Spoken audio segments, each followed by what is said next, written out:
Brazil নয়, এবার 7 up খেলো আর্জেন্টিনা। তাদের 7 আপ দিল রোনালদোর দেশ পর্তুগাল।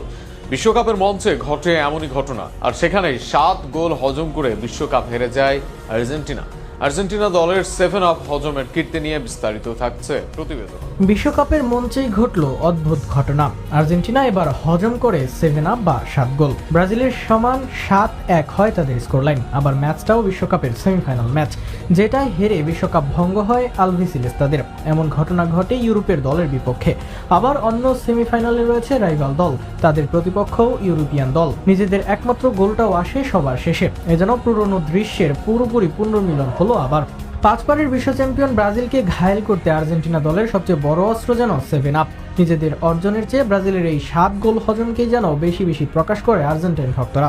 বিশ্বকাপে করা জার্মানির অর্জনকেই তারা বানিয়ে ফেলেছে নিজেদের অর্জনে। তবে এবার যেন নিজেদের ঔষধের স্বাদ নিজেরাই পেল আর্জেন্টিনা। তবে ফুটবল বিশ্বকাপে নয়, ঘটনা ঘটেছে ফুটসলে। নারীদের বিশ্বকাপ ফুটসলের সেমিফাইনালে মুখোমুখি হয় আর্জেন্টিনা ও পর্তুগাল ফুটসল দল। আর সেখানে আর্জেন্টিনা হজম করে 7 গোল।